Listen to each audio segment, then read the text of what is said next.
बिस्मिल्लाहिर्रहमानिर्रहीम, अस्सलाम वालेकुम।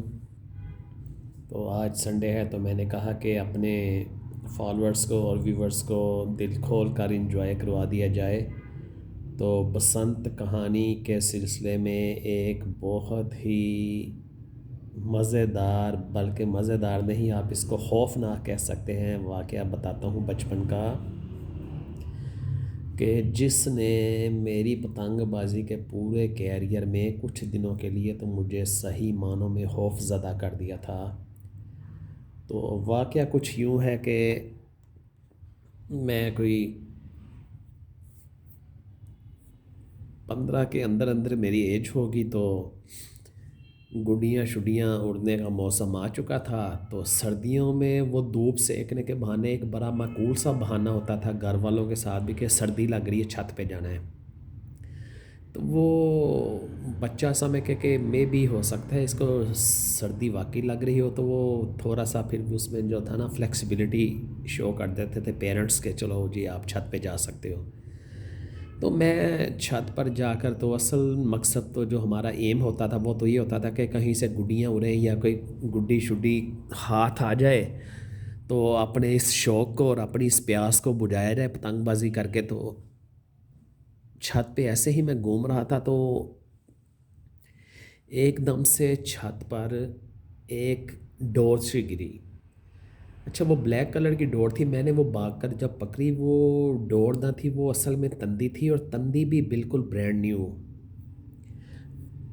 जो पाकिस्तान में रहने वाले हैं वो तो तंदी को समझते होंगे, मे बी के इंडिया वगैरह में भी और दूसरे मुल्कों में भी तंदी को समझते हों, लेकिन यहाँ पर लाहौर में स्पेशली जो पतंगे वगैरह गुड्डियाँ चिमोड़ते थे वो तंदी का ही इस्तेमाल किया करते थे। तो वो तंदी बिल्कुल नई थी और मेरी एज कोई 13-14 साल के लगभग थी। अच्छा, वो तंदी जब मैंने पकड़ी तो वो दूसरी तरफ से जिसकी तंदी थी या किसी और ने पकड़ी, उसने खींची, तो वो तंदी मेरी ताकत से और मेरी फ़िज़ीक से कहीं ज़्यादा स्ट्रॉन्ग थी। हुआ ये कि मैंने वो परेशानी के आलम में, और मुझसे टूट रही थी, मैंने उस तंदी के 3-4 बल हाथों को दे लिए। जब मैंने वो हाथों पे 3-4 बल उसके लपेटे, तो उधर वाले मेरे ओपोनेंट ने जब ज़ोर से खींची, तो वो तंदी तो मेरे हाथों में और मेरी रिस्ट में घुसती ही चली गई। तो मैंने चीखें मारनी शुरू कर दी, क्योंकि वो टूट नहीं रखी थी। अब आखिरी हरबा मेरे पास ये था कि अब मैंने अगर अपने हाथ को ना बचाया तो ये इतनी स्ट्रेंथ में तंदी है कि ये मेरा हाथ ही अलग ना कर दे।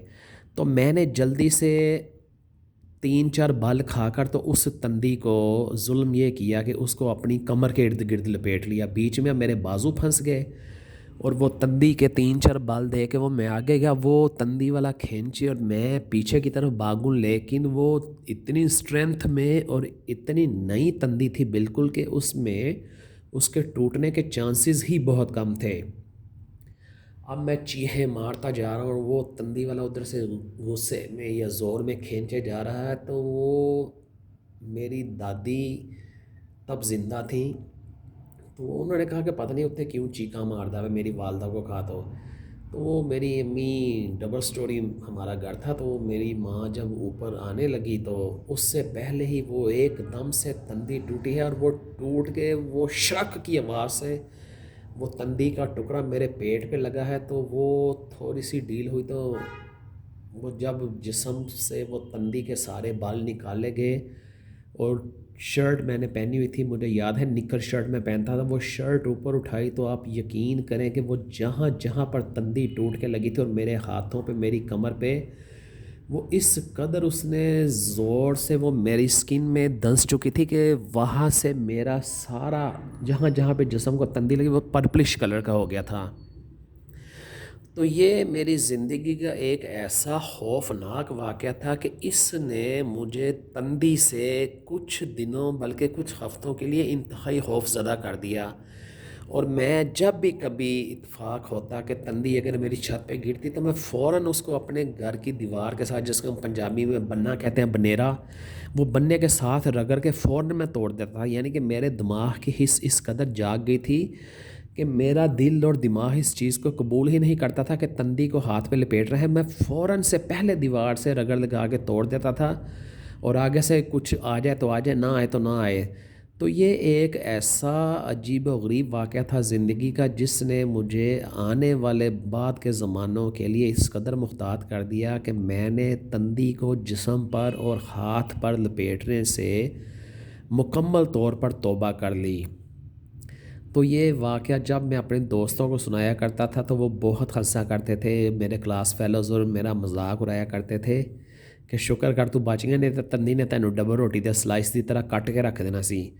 तो ये एक हॉरिबल जो थी स्टोरी थी मेरी पतंगबाजी हिस्ट्री की। तो दिमाग चलता रहता है, नई से नई बातें गुज़रे हुए ज़मानों की याद आती रहती हैं। तो इसी तरह से वन बाय वन आपके साथ शेयरिंग करते जाएंगे।